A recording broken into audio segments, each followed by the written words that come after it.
Kuroko's basketball is a great display of a power fantasy in sports anime.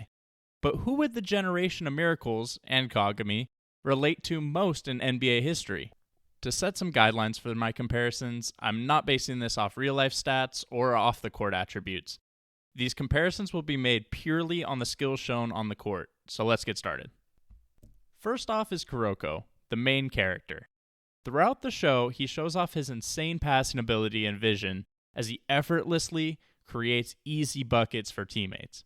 This comparison might be the easiest of them all, as I have Jason White Chocolate Williams as his closest comparison.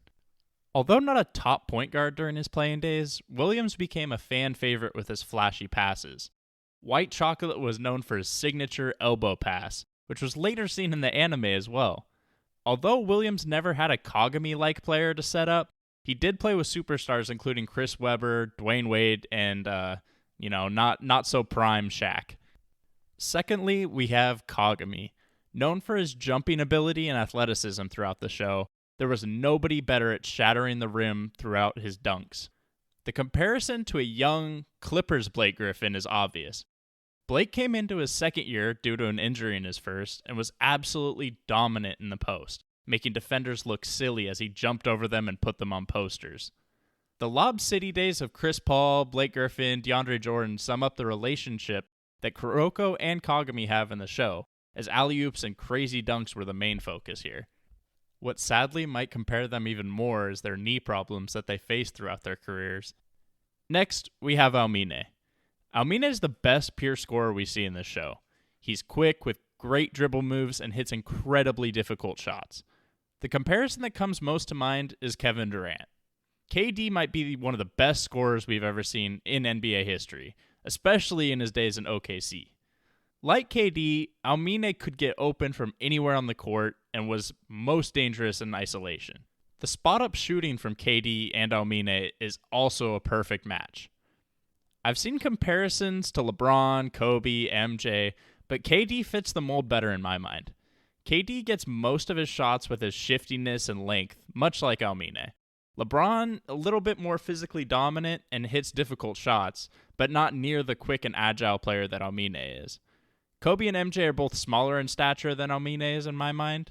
I understand Aomine is 6'4" in the show, but he's one of the taller players in the show, separating him from the shooting guard or small forward positions, so don't come for me in the comments.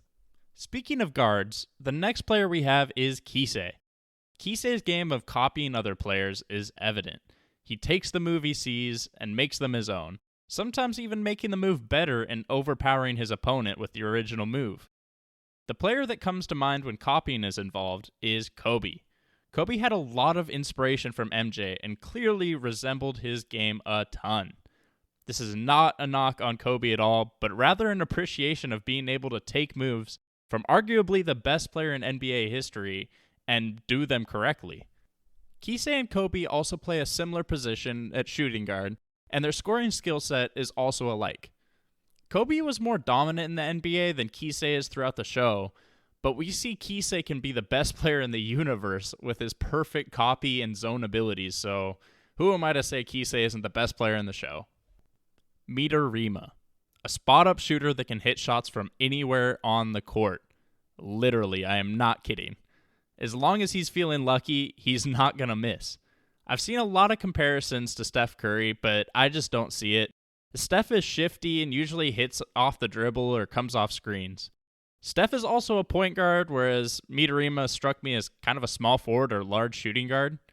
I'd argue he fits the mold of Steph's counterpart, Klay Thompson. Klay might be the best spot-up shooter we've ever seen. He doesn't have to dribble or make insane plays to get an open shot usually. He just catches and hits. Klay and Midorima both have the ability to take over a game by just not missing. One of the worst feelings in the world is watching Klay play against your favorite team, and he just continues to hit 3 after 3 without a miss. Bang! Klay Thompson from downtown! Second to last, we have Murasaki Bara. If this dude was in the NBA, he would be the most dominant big man to ever play, and nobody would ever touch him. Someone that can block a shot or dunk from anywhere inside the three-point line, nobody comes close. That being said, the most physically dominant big man in NBA history has to be Shaq. Now, there's a lot of debate here, I'm sure, but hear me out. Shaq was playing against top competition in his first few years, making the likes of Hakeem look helpless as he couldn't stop the pure force of Shaq. Wilt Chamberlain and Bill Russell are obviously great, I'm not here to say they're not, but it's hard to use either of them due to the competition level in their era. Nobody's going to score 100 in a game again like Wilt, but in my opinion, a prime Shaq would absolutely destroy him. Anyway, Murasaki Bara and Shaq have one big thing in common. They break backboards. The comparison is obvious to me, but I'd love to hear the opinions in the comments. When you see your best. Lastly, we have Akashi. Akashi's the point guard everybody wants on their team. Incredible vision with the ability to absolutely destroy the ankles of the other team with his dribble moves. This one might be the hardest comparison I made, as it ultimately comes down to who had better handles and vision between Allen Iverson or Kyrie Irving. Again, this one could go either way, but I ultimately decided Kyrie was a better comparison. Kyrie has made countless defenders fall and embarrass themselves since entering the league.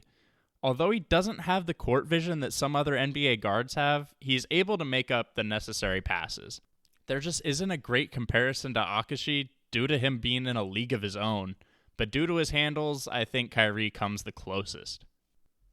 Kuroko's basketball, or Kuroko no Basket, is an awesome display of skills and feats that we will never see in real life, but some NBA players have gotten close to achieving the impossible. Thanks for checking out my video. Feel free to drop a comment telling me your thoughts and who your NBA comparisons are, and what I missed. Subscribe and check out our podcast at the Binge Bois, where we have a review on all of the seasons of Kuroko's basketball, as well as our take on the movie. If you'd rather support us through social media, our info is on the screen and in the description. Thanks for tuning in, guys. We will catch you next time.